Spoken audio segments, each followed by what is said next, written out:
آپ سب مومنین کو امام جواد اور شہزادہ علی اصغر کی ولادت کے موقع پر مبارکباد پیش کرتا ہوں۔ صلوات بر محمد و آل محمد، صلی علی محمد و آل محمد۔ یوں تو کسی کے در پہ میرا سر جھکا نہیں،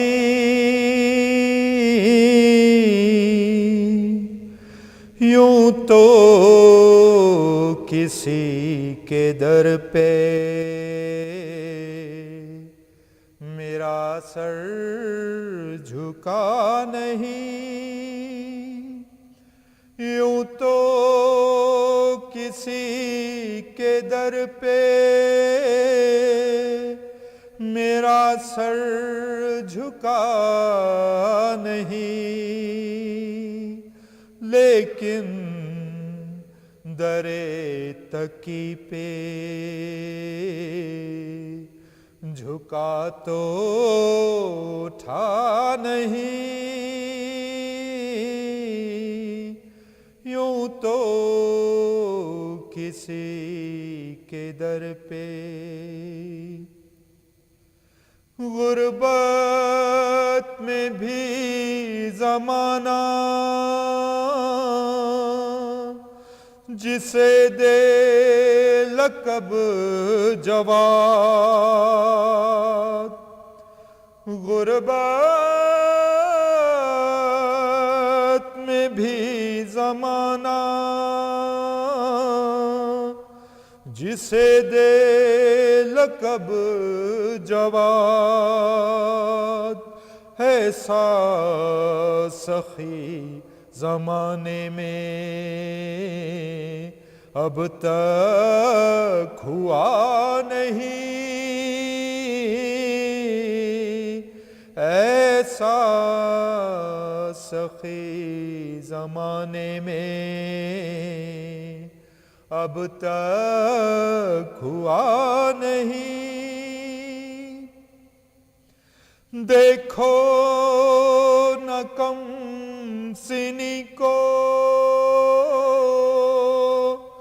امام جواد کی، دیکھو نہ کم سنی کو امام جواد کی، بچے ہیں کائنات سے ناشنا نہیں، بچے ہیں کائنات سے ناشنا نہیں، یوں تو کسی کے در پہ مامون کیسے دیتا نا بیٹی امام کو، مامون کیسے دیتا نا بیٹی امام کو، یہ اہل اقتدار کا ہر بار نیا نہیں، یہ اہل اقتدار کا ہر بار نیا نہیں، اور حق نے اسے بھی ایک محمد بنایا ہے، حق نے اسے بھی ایک محمد بنایا ہے، کیا پھر اپنے دور کا ایک مصطفیٰ نہیں؟ یوں تو کسی کے در پہ مچھلی کا راز کھول کے واضح یہ کر دیا، مچھلی کا راز کھول کے واضح یہ کر دیا، اب کوئی راز آلِ نبی سے چھپا نہیں، اب کوئی راز آلِ نبی سے چھپا نہیں، یوں تو کسی کے در پہ میرا سر جھکا نہیں، لیکن در تقی پہ جھکا تو تھا نہیں، یوں تو کسی کے در پہ صلوات پر محمد آل محمد۔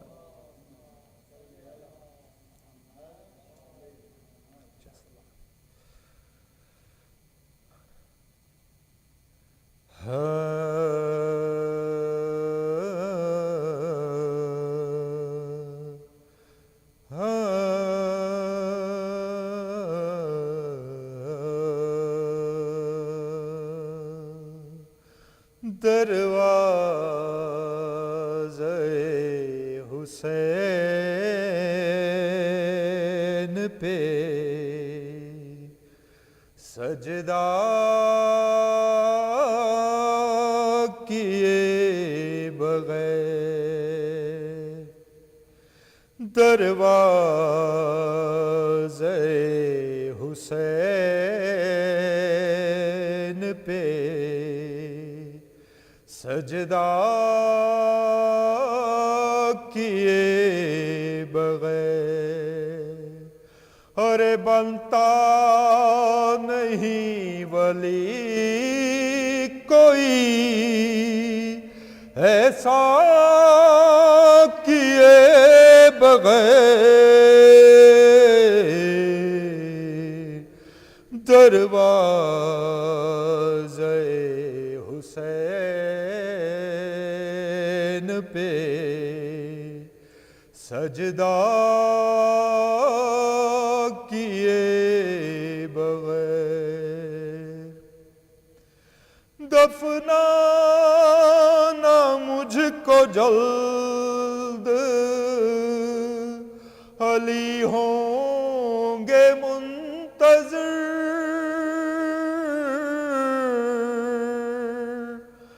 دفنانا مجھ کو جلد علی ہوں گے منتظر، ہے لوگو انتظار کسی کا کیے بغیر، دروازے حسین پہ سجدہ کیے بغیر، 9 لاکھ سر جھکے ہیں تبسم کے سامنے،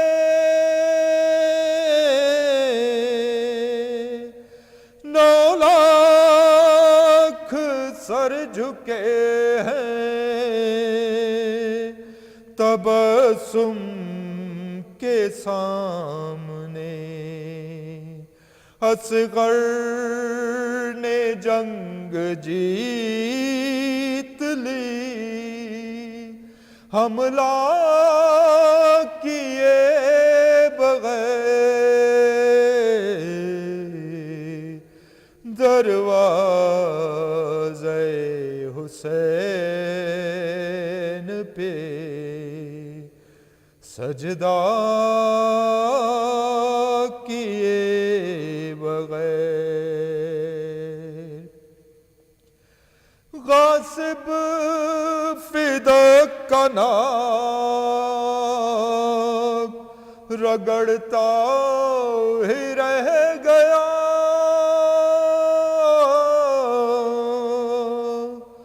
غاصب فدق کا نام رگڑتا ہی رہ گیا، جنت میں حر چلا گیا، توبہ کیے بغیر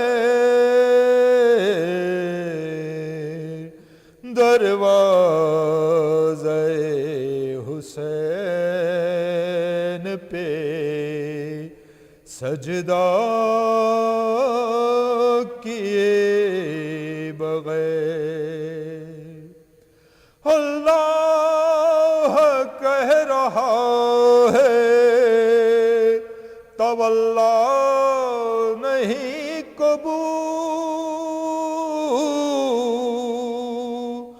اللہ کہہ رہا ہے تولا نہیں قبول، زہرا کے دشمنوں پہ تبرہ کیے بغیر دروازے حسین پہ سجدہ کیے بغیر، ارے بنتا نہیں ولی کوئی ایسا کیے بغیر دروازے حسین پہ سجدہ کیے بغیر، پر محمد و آل محمد صلوات۔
صلوات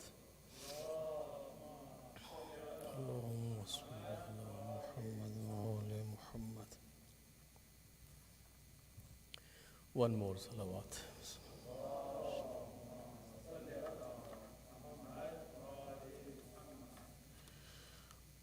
أعوذ بالله من الشيطان الرجيم.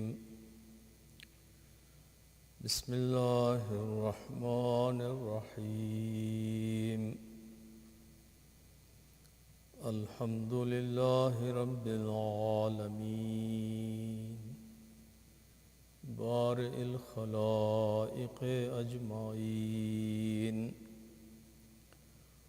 والصلاة والسلام على سيدنا ونبينا ومولانا أبي القاسم محمد اللهم صل على محمد وعلى أهل بيته الطيبين الطاهرين الذين أذهب الله عنهم الرجس وطهرهم تطهيرا اللهم صل على محمد أما بعد فقد قال الله تبارك وتعالى في كتابه المجيد وفرقانه الحميد بسم الله الرحمن الرحيم تزودوا فإن خير الزاد التقوى صلوات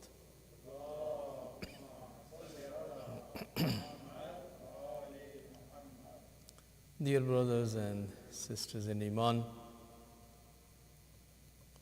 tonight is the eve of Wiladat of our 9th Imam, Imam Muhammad Taqi Al Jawwad alayhi salatu wassalam. And we are gathered here to celebrate it and also look at the life and the struggle and the teachings of Imam alayhi salatu wassalam and learn some lessons from the blessed life of our 9th Imam. Recite a louder salawat.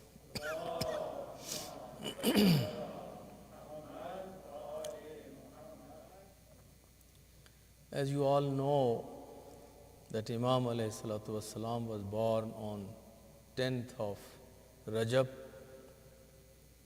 in the year of 195 Hijrah. 195 Hijrah. And he took the responsibility of this office of Imamat at very, very young age. Barely he was 8 years old when he actually ended up entering into the office of Imamat. He was born on 195th year of Hijrah, and his father, Imam Riza alayhi salatu wassalam, was martyred in the year 203rd. So if you count, these are only the 8 years that he was 8, barely by some accounts 9, when he actually took the charge of this divine office of guiding the humanity, educating the masses, answering their questions, and organizing the community. We all understand the importance of this office of Imamat, how huge and big the responsibility is. Particularly if you understand that the governments, the tyrant rulers, and there are so many that who want to create issues and problems, and you and your ancestors have been in taqiyya, and in those very difficult times one has to come out and organize the community, educate the community, answer their questions, and then make sure that they remain on the right path and they do the right things. It's a huge, huge responsibility. And we are talking about someone who is only 8 years of age. First time Shi'i community actually confronted this issue. I have spoken about this several times in past. I don't know if you have been in those gatherings where I spoke about it, so I don't want to repeat. But Shi'i community has a history of facing so many crises and challenges when it comes to sticking with the right and the righteous and the divine Imam. You understand, you know that what happened right after the demise of Prophet. This office was usurped and it was taken over by those who were not authorized by Allah subhanahu wa ta'ala or by the Prophet, and they just took over. But they took over the government. They took over on the politics. They were able to take over on those apparent aspects of it, but the essence of imamat is actually the divine guidance. It is the divine knowledge, it is divine guidance, it is ability to penetrate in hearts and minds of people and then educate those who are looking for education, answer the questions of those who are seeking for the right questions, and making sure that that true message and the teachings of Allah and the Messenger of Allah remain intact in community, and a generation learns to pass on to the next generation, so that the legacy continues and the message of Allah and Rasul also continues, going from one generation to other.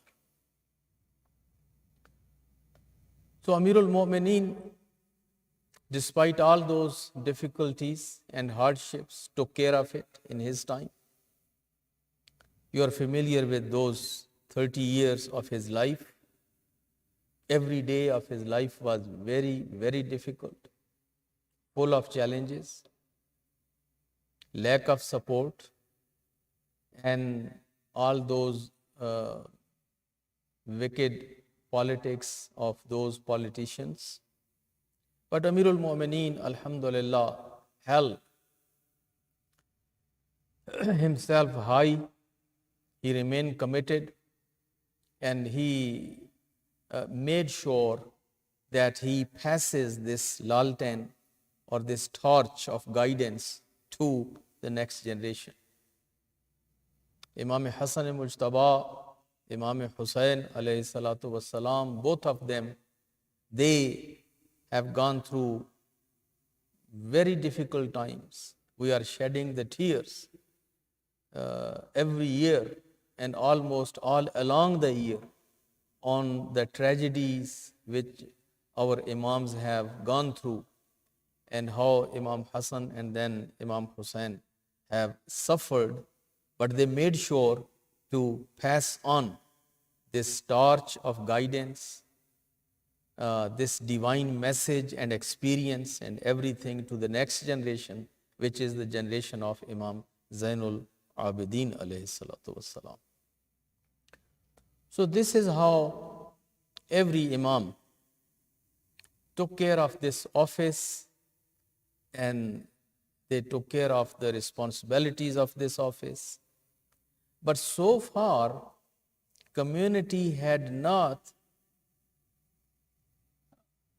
faced this challenge, which now community is facing after the shahadat of Imam Rida alayhi salatu wassalam, when they have an Imam to guide them who is only 8 years old. You know the mentality of people. They didn't accept Amirul Mu'mineen as their Imam because he was too young for them and he was 33 years old. A man that who was 33 years old, father of 4 kids, a man that who was a known warrior, fighter, man who stood shoulder to shoulder with the Prophet. And to them, he was also not qualified to take this office because he was not mature enough.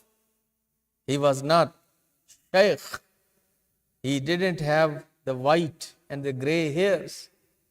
And they preferred going with those people with gray hairs and white hairs, and they dumped him or they rejected him or they bypassed him because he is too young. And here you are talking about an Imam that who is only 8 years old. It was a big challenge, my brothers and sisters, for our community. And the time has passed, but really we would like to salute the Shias of that time and that age, that who were able to go through this and they remain on the right path and they were able to stick with the Imam. So far, if you look at the Shi'i history, after the shahadat of every Imam, there was a fraction breaking away from the mainstream community and starting a new line. Small or big, but this has happened right after the, you can say, time of Imam Hussain alayhi salatu wassalam, that after Imam Hussain alayhi salatu wassalam, so we see somebody by this name, somebody by that name, after Imam Zainul Abidin, after Imam Baqir, Imam Ja'far Sadiq, Imam Musa Kazim, so all this was happening. But one thing which we see, which is a pleasant surprise, that this big hurdle and this big challenge which came about, the community was able to stick together. And as they say that after Imam Rida alayhi salatu wassalam, the community was so much established and so much together that that experience of breaking up from the main community had stopped. And community was able to now stick together. I want to move on, but just I would like to mention this, that what was the role of our Olama? Those senior students, if you compare them with Imams, they were students. They were students of Imam Reza alayhi salatu wassalam, or they were students of Imam Musa al-Kazim alayhi salatu wassalam. But they were grown men. They were established scholars and ulama in the community. They played a very major role in these crises. Because after all, people are looking to them. You are our Sheikh. You are alim. So far we have came to you and asked you questions and you answered us on behalf of Imam. Now you tell us what to do. Should we follow this Imam who is only 8 years old? Or we have to now say that Imamat is done, finished? Or what has happened? Story is long, but I will not get into those details, but one liner is that these scholars, Olama, they decided to meet the Imam alayhi salatu wassalam in person and ask him questions. Questions which they, as Olama, they knew that these are not the easy questions to answer, and particularly for a young man or young boy of that age. You know that, meaning we know as teachers or as alims that what is the caliber of these students of certain ages, how much they can understand, how much they know, and what questions they can answer and what questions they can't. So these ulama, they came up with the most difficult questions and they went to see Imam. They had now a meeting with Imam. Imam is only 8 years old and these ulama are in their 40s and 50s and 60s and all, they are grown up and they are seniors and they are interviewing Imam. They are asking him questions. And Imam alayhi salatu wasalam answers all of those questions. All of those questions, the difficult questions, one after another, without even thinking about any question, or meaning as normally sometimes we have to check back with our memory to think about the answer. Imam alayhi salatu wasalam spontaneously would answer all the questions. And after answering, most of those questions were from Quran, Hadith, Fiqh. Then Imam alayhi salatu wassalam now is showing the other side of Imam. And that is that Imam alayhi salatu wassalam is now is telling them the things which only these people knew, what had happened when they were getting ready to come on this trip. What happened to them when they were packing up their stuff at home? What happened when they were on their way and they were coming to Medina, and certain incidents which had happened with certain individuals, and only that individual had the knowledge that what had happened to him. No one was around.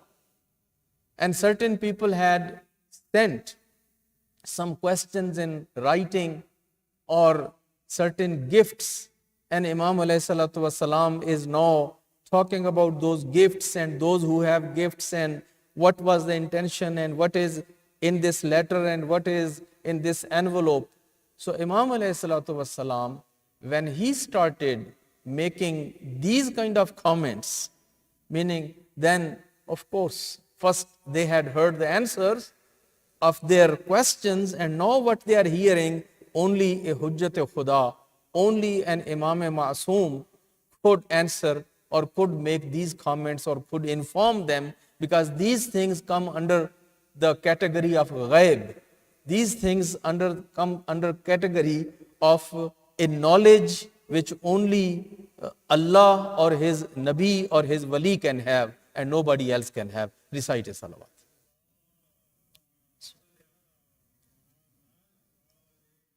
I have seen in riwayat that 9th Imam and 10th Imam, they say that we ended up actually demonstrating this part of Imamat more than our other ancestors. Meaning this ilm was with Imam Ali, this was with Imam Hassan, Imam Hussain had it, and other Aima, Imam Baqir, Imam Sadiq, all of them, they had that. But they never needed to demonstrate that they are not just an average scholar or somebody who knows tafsir, who knows hadith, who knows akhlaq, and this can come by reading or memorizing stuff. They lived in a little better times. But the times of Imam Muhammad Taqi and Imam Ali Naqi, both of them, they entered in the office at very young age. And in order to prove to the people, not only to the others, but even their own followers, that they are true Imams and they are the Imam with that divine knowledge, they had to demonstrate that knowledge and that special knowledge which is known as Ilmul Imamat. Ilm Nubuwat or Ilm Imamat, these are some different types of ilm, knowledge. And Imam alayhi salatu wasalam, he demonstrated that, and all these ulama, they stood up and they gave the testimony to the community, and they said, we have interviewed, we have asked the questions. No one in this entire Muslim Ummah can answer these questions, and particularly someone who is only 8 years old. And later on, as you know, that very known debate of this Imam with that Qazi, Chief Justice, when the question of that Hajj and all those ihram, and that's the whole story. I will not get into it, but a debate was like a big session was organized by Khalifa of time, and all those heavyweight senior scholars were invited to come, and Imam alayhi salatu wasalam was also invited as a young man. And when Imam alayhi salatu wasalam and that Yahya ibn Aqsam, when they got into the discussion, Yahya bin Aqsam, the Chief Justice, Qazi al-Quzat, the most knowledgeable man of that community or the Muslim empire, he came to knees. And he couldn't really hold on that debate or that discussion with Imam alayhi salatu wasalam. So that was the need of the hour. Our Imam alayhi salatu wasalam were very humble. They never used to boast or to brag or to go out and show that kind of knowledge to people unnecessarily, or to debate with people or call people for debate. That was not the way of Imam. They were very content, very humble, very down to earth. But this was the need, and this is how Imam Muhammad Taqi Al Jawwad and Imam Ali An-Naqi Al-Hadi alayhi salatu wasalam, both of them have gone through this and they demonstrated that knowledge. So I thought I should share with you, recite a salawat.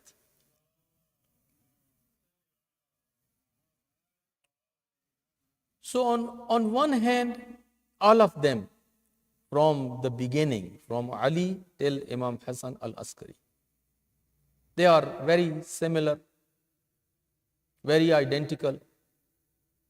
And we can see that all of them are just like the same individual. And that's why all of them are called Muhammad. Awwaluna Muhammad, wa akhiruna Muhammad, wa awsatuna Muhammad, wal kulluna Muhammad. Our first one is Muhammad, our last one is Muhammad, the middle one is Muhammad, all of us are. This explains their being very identical, same personality, same principles, same outlook, same way of dealing with the issues or with the people, and meaning this, just you look them all alike. But then, since they lived in difficult times, in different times, and they faced different challenges, so we can see here now some diversity also. Each one has lived according to the challenges of their time. And here we see that a different dimension, a different detail, a different kind of demonstration of that person or personality which we never saw, for example, in the previous Imams. So that helps us that if we look on all of them, although looking at one gives us everything, but if we look at all of them and if we look at the experience of all of them, it gives us much more knowledge, much more wisdom, and much more ability to deal with all kind of scenarios and with all kind of situations. That is the benefit. And that is why I would like to stress here that our senior ulama, they emphasize that in our meetings, in our discussions, whenever we gather, although two Imams are predominantly very popular, one is Imam Ali and the other is Imam Hussein. So in our gatherings and big gatherings, if you want to have very lively gatherings and if you want to have kind of people enjoy the discussion and respond to the speaker, then these are the fazail of Imam Ali and the masaib of Imam Hussein. And my marhum teacher was used to call, just in a humorous way, he said, we are Bara Imami, we are Isna Ashari, but in reality we are two Imami. In reality, if you look into we are two Imami. So we have one Imam for Fazail, we have one Imam for Masaib. And this is all what we just talk about. The rest of the 10 Imams, we don't bother to celebrate their days. We don't bother to talk much about them, or even if these are their celebrations, their wiladat and shahadat, we don't talk much about them. Tabarrukan, we can start with those discussions, but most of the discussion is again about Imam Ali or about Imam Hussein. We need to look at the life of all these Masumi and all the A'imma, and then we will have more capacity to deal with all kind of challenges and all kind of situations which we may come across. Actually, it makes us more rich community. It gives us more experience that when we look at these all 12 lives, 12 Imams or 14 Masumin, first of all, of course, the Rasulullah sallallahu alayhi wa alayhi wa sallam.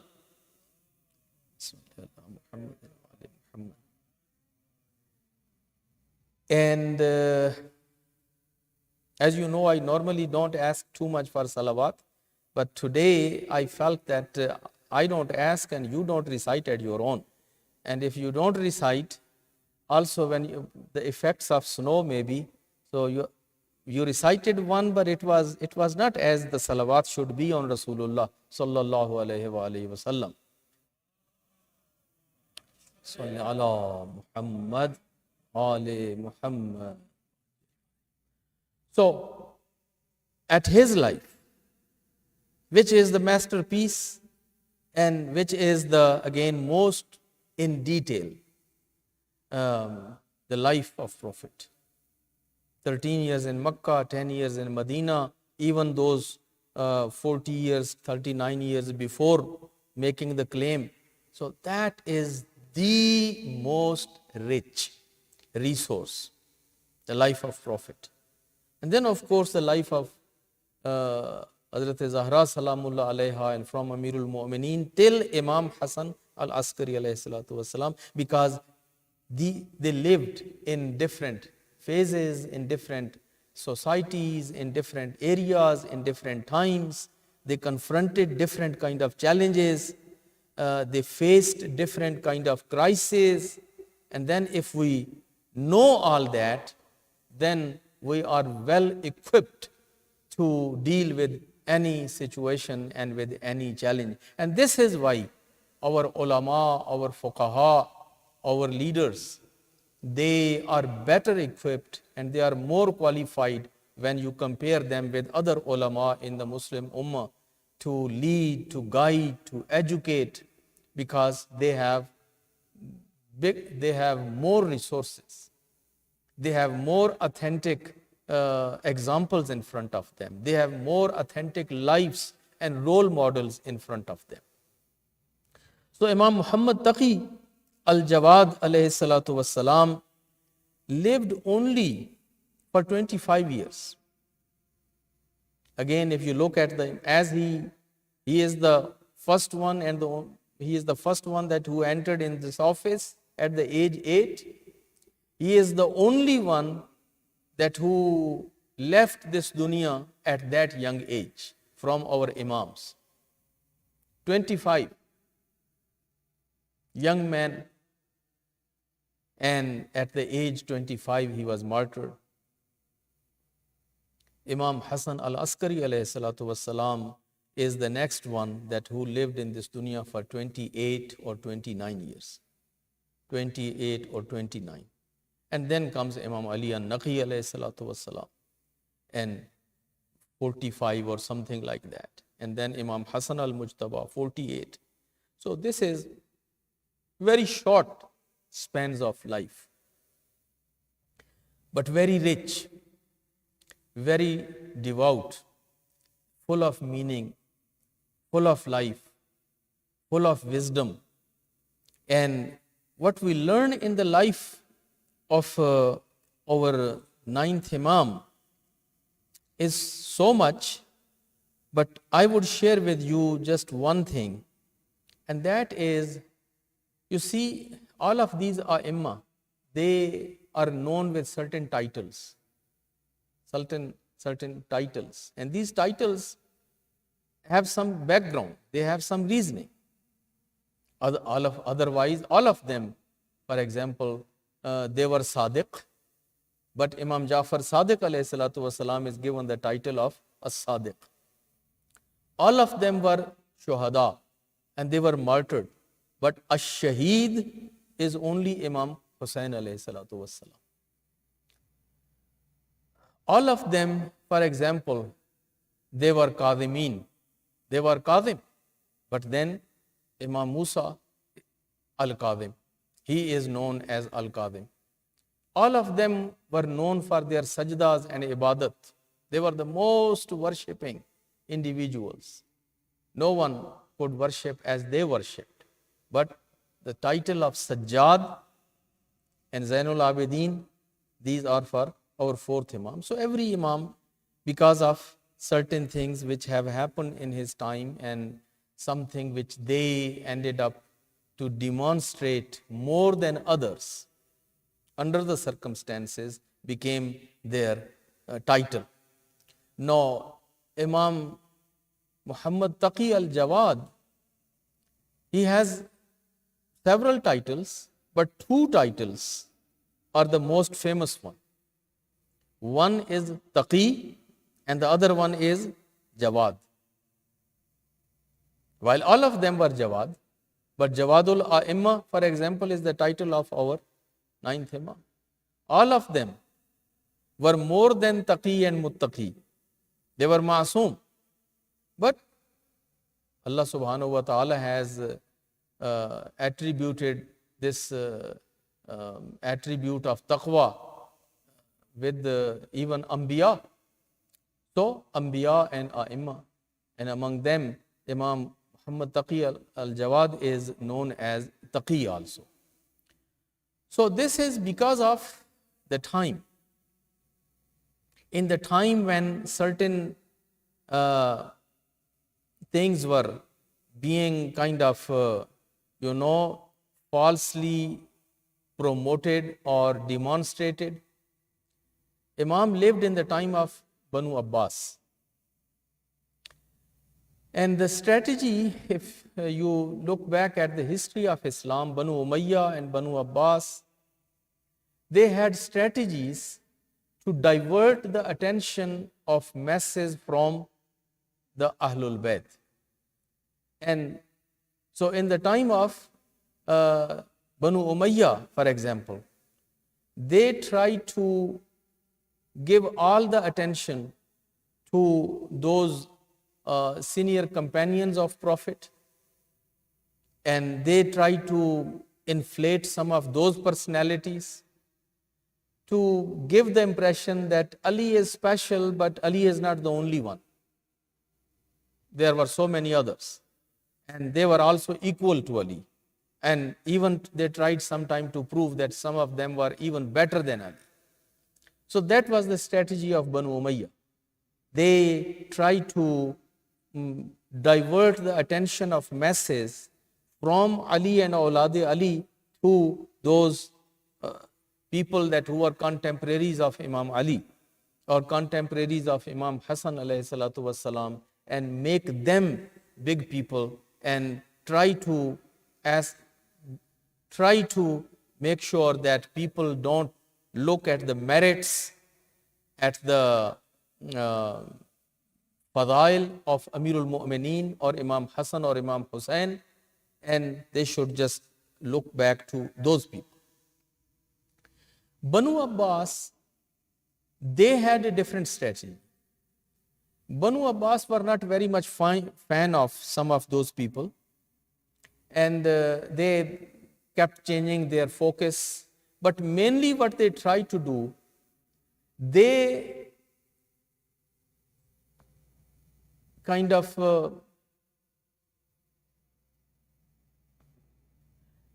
they picked certain scholars of their time, and they tried to put their support and their weight behind those scholars.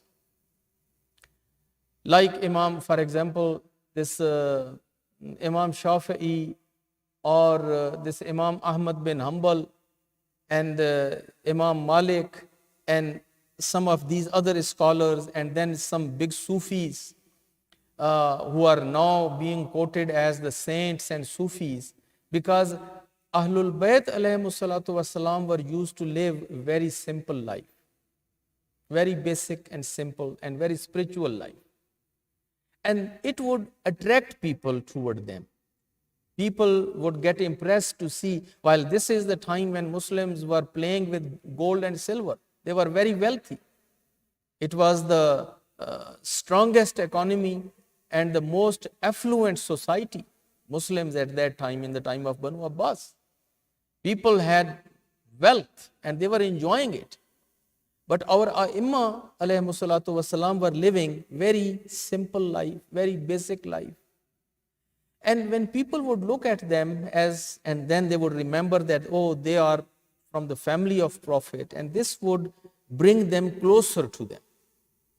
So Banu Abbas, they found some people here and there, and then they give their patronage to those people, and then ask their media of time to promote them as the Sufis and the saints, that they have no worry or no care about their worldly dunya at all.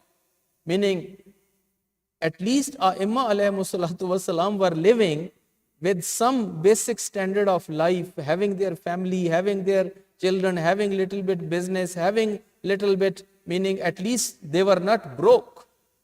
They were living basic or simple life, but still they were maintaining their dignity or honor as a believer, which you have to maintain.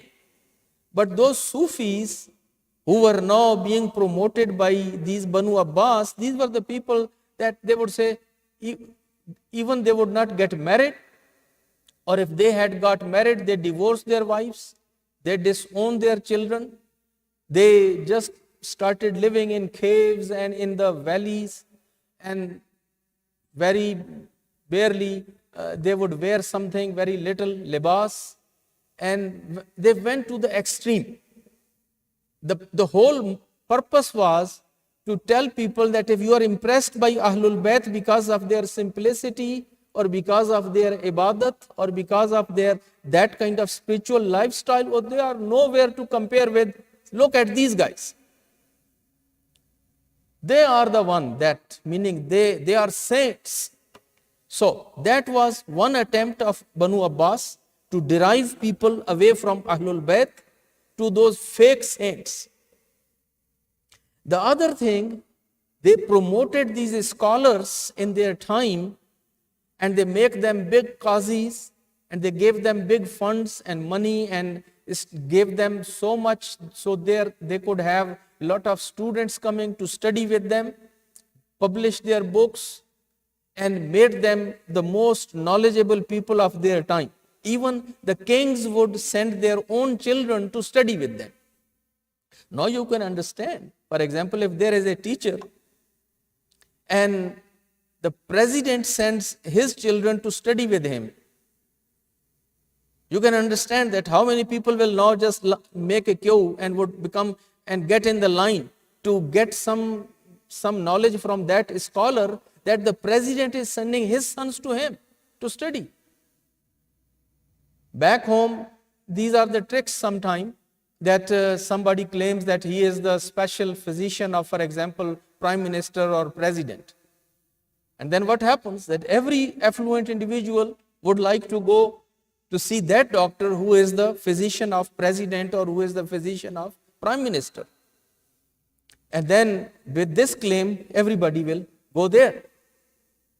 I don't want to take your too much time, but I have a personal kind of a story and example from Pakistani Shia community that one alim, when Yahya Khan was ruling in Pakistan, General Yahya Khan, after Ayub Khan, he came in the power and he became the president. While he was general, he was president also.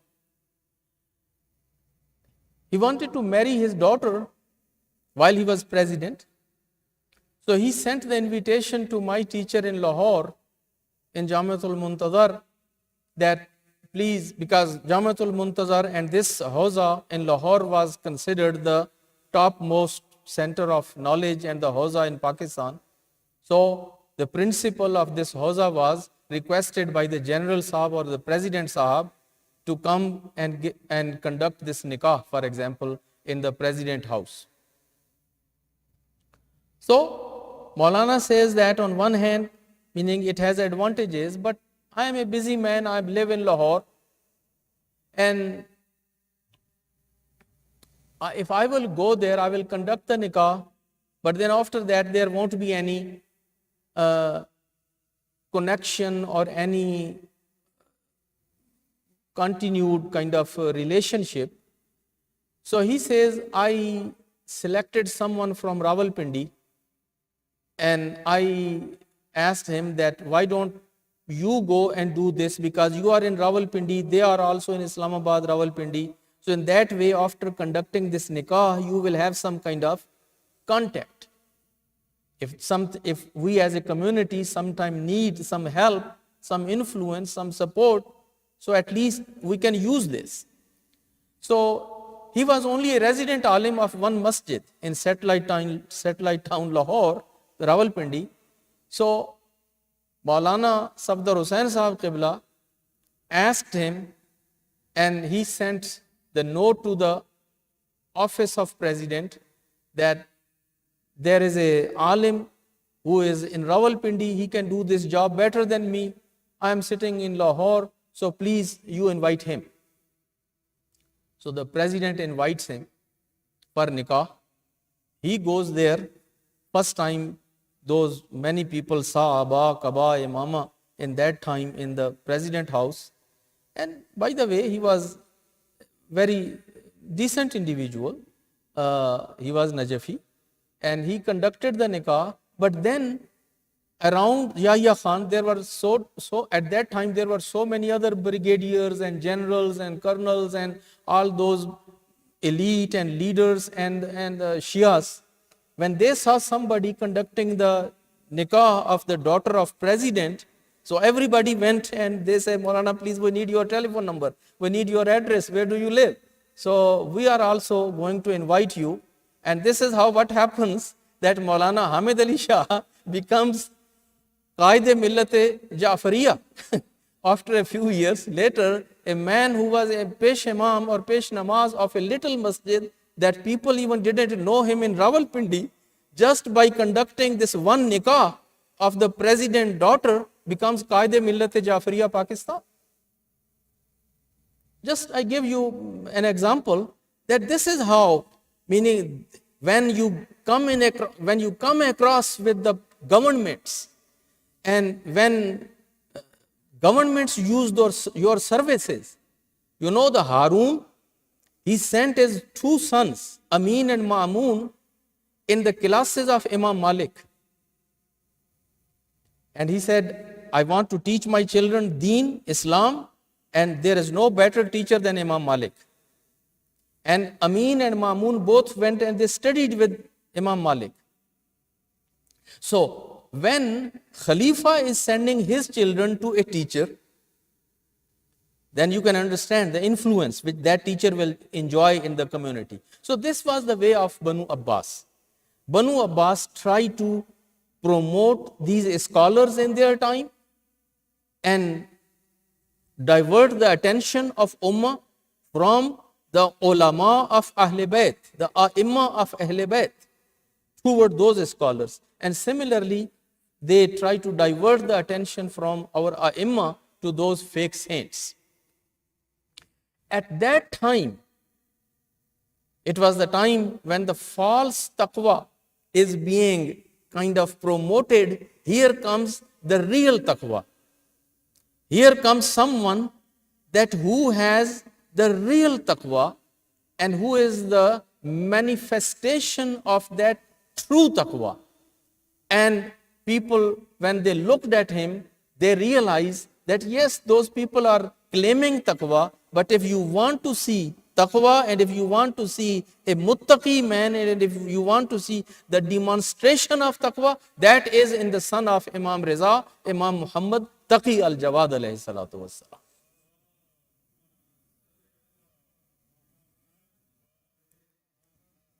It is just like in the time of Isa, the medicine was at the top. It was the time of medicine, and Hazrat Isa comes and defeats that medicine with his miracles. You have to give the medicine, I don't have to give the medicine. I will put my hand there and the person will be free of the disease. So, in the time of Hazrat Musa, for example, it was a time of magic. Magicians were doing wonders. So, Hazrat Musa comes and defeats that. So, Imam Muhammad Taqi alayhi salatu wasalam comes and he shows what is the real taqwa. What is Khawf-e-Khuda. And not that fake taqwa which was on the sale or which was on the demonstration by those fake saints. And similarly, now we don't have time, I will not get into, inshallah, in future we will talk about his generosity and his demonstrating his jood and his sakha and his showing the generosity that it's not only these Abbasi khulafa that who are doing it, we are the most generous one. And no one can show the generosity as Muhammad and Ali Muhammad alayhi salatu wasalam have shown the generosity. So my brothers and sisters, we can look at these lives and we can take the inspiration. Instead of surrendering when we see that somebody is trying to compete with us and he has the government power and they have the party and they have resources. So instead of leaving the Maidan or the field, we need to follow the way of our A'imma. We need to actually excel in those things and demonstrate those strengths better than others. This was the way of our A'imma. They tried to cover up the merits of Imam Ali, but no one was able to cover up those merits of Imam Ali. Imam Ali shined more than anyone, despite all those efforts which these governments did. They tried to cover up the mazlumiyat of Imam Hassan and Imam Hussain alayhi salatu wasalam. But Hazrat Zainab salamullah alayha, Imam Zainul Abidin, Imam Muhammad Baqir, Imam Jafar Sadiq, they made sure. They said, we are not allowing you to cover up the mazlumiyat of Karbala or mazlumiyat of Imam Hussain. And we will make it public and known to entire world. And that is why today you see governments fail Their treasuries couldn't do that. They bribed people, they threatened people, they did everything, but they couldn't cover it up because the skills of Zainab, the skills and determination of Imam Zainul Abidin and Imam Muhammad Baqir and Imam Jafar Sadiq, and their commitment and their sincerity with this cause was too difficult to defeat. Similarly, all of our A'immah. So they taught us, never ever feel that the opposition is strong, they have more numbers, they have more dollars, they have more dirham or dinar, they look so big, they look so powerful, so it's better for me to pack up and just withdraw and say, no, I'm not going to stand here. No, this is not the way of Ahlul Bayt. This is not the way of followers of Ahlul Bayt alayhimu salatu wassalam. Ahlul Bayt, they stood up. They stood tall. They stood very strongly on their feet. And they proved that they are the best people, not only of their own time, but all times. They were the best people of all times. And they didn't allow the governments or their opponents to bring them down. And this is how, alhamdulillah, today we are all around in the world, the followers of Ahlul Bayt. This is because of that determination of our Imam, who were builders of our community, organizers of our community, those who were the inspirations of our community. And this is how we have to train our children. This is we have to train our youth. This is we have to give them confidence. We have to give them the best of best education, but at the same time, best of best training, best of best tarbiyat, then respect, then confidence. So when they have self-respect, they have confidence, they have best education and best training, then my brothers and sisters, no one can defeat them. No one can remove them from the stage. They will hold the stage, they will shine like the stars, and they will make their own place and they will claim the space, inshallah, at every stage, inshallah. This is the lesson which we learn from our Imams, from Ahlul Bayt, from this family of Anbiya and the family of A'immah, alayhimu salatu wasalam. Recite one loud salawat.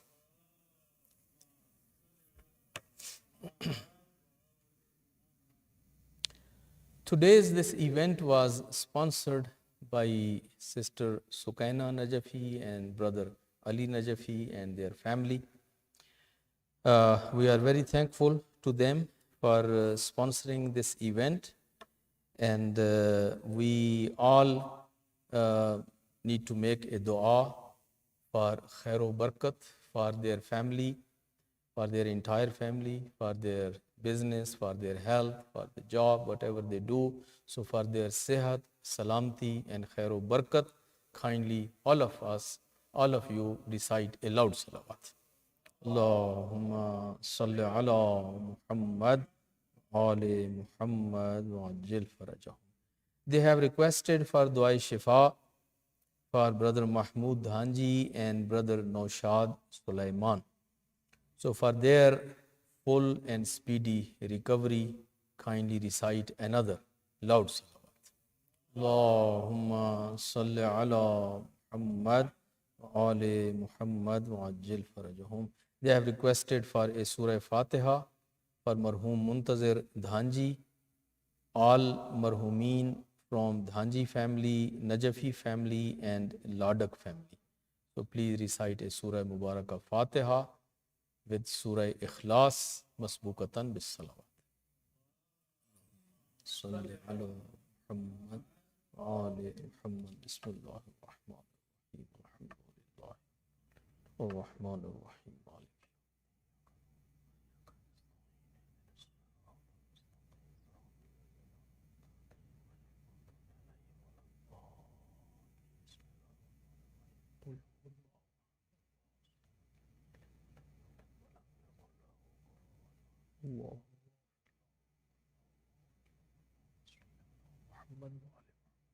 Brothers and sisters, I have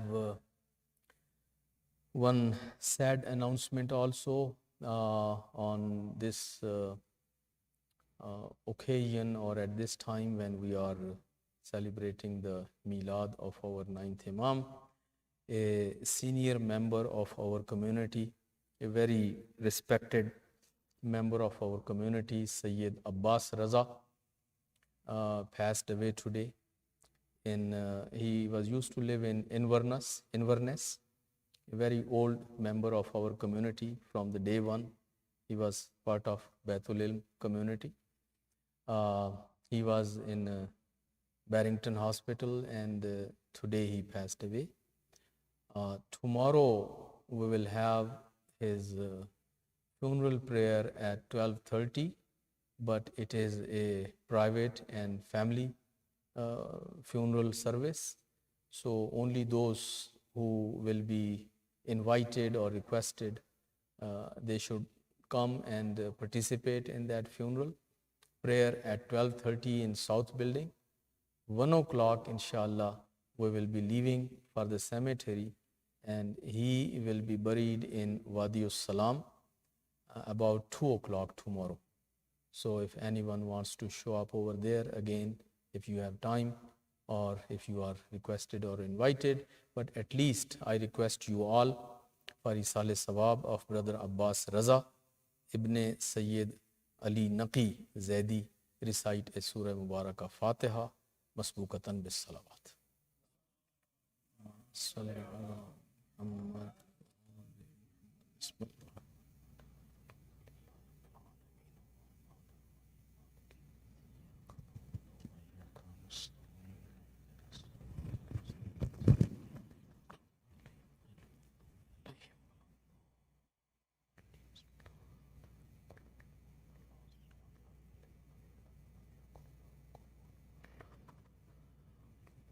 متوجہ زیارت. السلام علیکم یا نبی اللہ، السلام علیکم یا رسول اللہ، السلام علیکم یا حبیب اللہ، السلام علیکم ورحمۃ اللہ وبرکاتہ، السلام علیکم مولا یا ابا عبداللہ الحسین، السلام علیکم وعلی جدک و ابیک، السلام علیکم وعلی امک و اخیک، السلام علیکم وعلی جمیع اعوانک و انصارک، السلام علیکم ورحمۃ اللہ وبرکاتہ، السلام علیکم مولا یا ابا الحسن علی بن موسیٰ الرضا، کن شفیعنا و شفیع والدینا فی یوم الجزاء، السلام علیکم وعلی آبائک السبعہ وعلی ابنائک الاربعہ، السلام علیکم ورحمۃ اللہ وبرکاتہ، السلام علیکم مولا یا صاحب العصر والزمان، السلام علیکم یا خلیفۃ الرحمن، السلام علیکم یا امام الانس والجان، عجل اللہ تعالی فرجک وسهل اللہ مخرجک وظہورک وجعلنا من اعوانک وانصارک، السلام علیکم ورحمۃ اللہ وبرکاتہ.